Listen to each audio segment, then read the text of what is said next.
TK ordered timber of 1 inch thickness for being made into drums. The seller agreed to supply the required timber of 1 inch.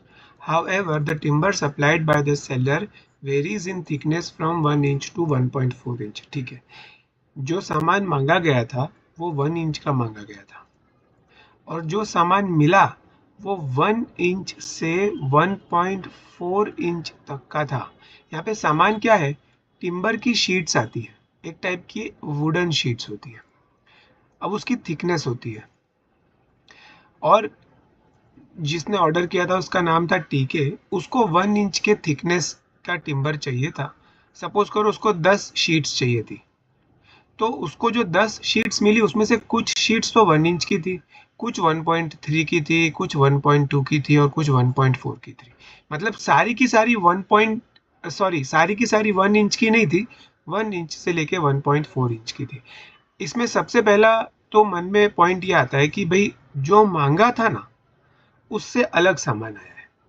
सामने वाले ने बोला था 1 inch के thickness का चाहिए, तो आइडियली होना क्या चाहिए था कि जितनी भी शीट्स है वो सब की थिकनेस 1 इंच ही होनी चाहिए थी। ये जो है ना 1 इंच, इसको डिस्क्रिप्शन बोलते हैं। और जब भी कोई सेल करी जाती है जिसमें जो बायर है, यहाँ पर बायर कौन है? टीके। अगर बायर ने पहले से अपना डिस्क्रिप्शन दे रखा है तो यहाँ पर सेल बाय डिस्क्रिप्शन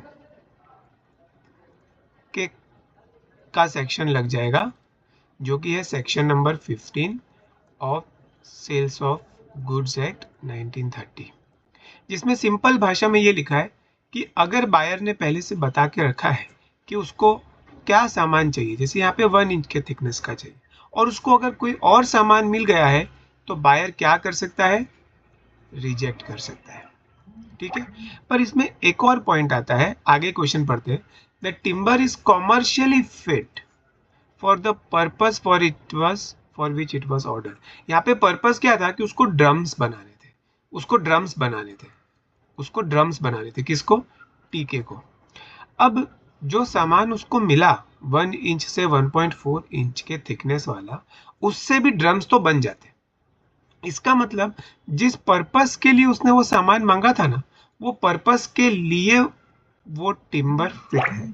भले ही उसके थिकनेस 1 इंच से 1.4 इंच है, पर जो पर्पस था वो पूरा हो रहा है। तो यहाँ पर एक दूसरा सेक्शन एप्लीकेबल हो जाता है, सेक्शन 16 सबसेक्शन 1 ऑफ सोगा, जिसमें लिखा है कि क्वालिटी और फिटनेस। सो बेसिकली आपको जो सामान मिला है वो अगर पर्पस जो आपका है, जो चीज आप बनाना चाहते थे, जैसे यहाँ पे ड्रम बनाना चाहते थे, तो ड्रम बनाने के पर्पस के लिए अगर वो सामान फिट है तो फिर आप रिजेक्ट नहीं कर सकते। इसका मतलब इस एक ही क्वेश्चन के दो आंसर बन रहे हैं। सेक्शन 15 के हिसाब से रिजेक्ट कर सकते हैं और सेक्शन 16 सब सेक्शन 1 के हिसाब से रिजेक्ट नहीं कर सकते। तो यानी कि इसमें ऑल्टरनेटिव आंसर वाला पॉइंट आ जाएगा। पहले अपन एक आंसर देंगे, फिर एक ऑल्टरनेटिव आंसर देंगे। ठीक है, चलो अपन दोनों समझ लेते हैं, एक बार क्वेश्चन कंप्लीट कर लेते हैं। TK rejects the timber, TK reject कर देता है। Explain with relevant provisions of SOGA 1930 whether TK can reject. तो टीके रिजेक्ट कर सकता है क्या? तो हमें पता है कि देखो सेक्शन 15 के हिसाब से उसने पहले से अपना डिस्क्रिप्शन देके रखा था कि उसको 1 इंच वाले टिम्बर चाहिए, उसको 1 इंच के अलावा के टिम्बर मिले थे तो वो रिजेक्ट कर सकता है।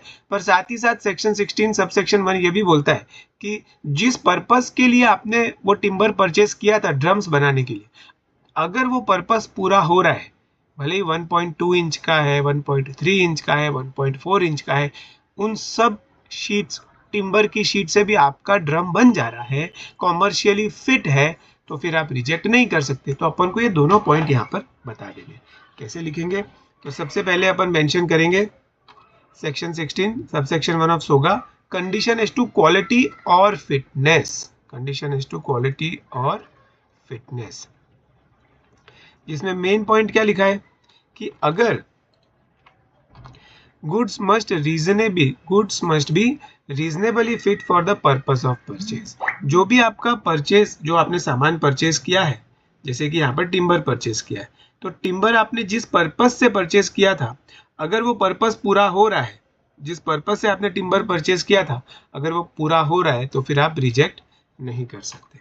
तो पर ये सेक्शन 16 सबसेक्शन 1 अप्लाई कब होता है, तो कुछ कंडीशंस दे रखी है। Buyer should have made known the purpose. यहाँ पर बायर कौन था, ठीक है, तो बायर ने सेलर को अपना पर्पस पहले से बताया होना चाहिए। यहाँ पर पर्पस क्या था कि उसको ड्रम्स बनाने थे। तो यहाँ पर आप क्वेश्चन देखोगे ना, T order the timber of 1 inch thickness for being made into drums, the seller agreed to supply the required timber. इसका मतलब टीके ने सेलर को पहले से बता के रखा है कि उसको जो टिम्बर की शीट्स है वो किस पर्पस के लिए चाहिए। तो पहली कंडीशन तो पूरी हो जाती है। Buyer should rely on skill and judgement of seller. जो बायर है उसने सेलर को कहा होना चाहिए कि तुम अपने हिसाब से जजमेंट लो, मुझे तुम्हारे दिमाग पे भरोसा है, ठीक है। तीसरा, goods must be dealt by the seller, मतलब कि वो सामान ऐसा होना चाहिए जो सेलर बेचता हो। अब जैसे कि आप किसी पेट्रोल पंप पे जाके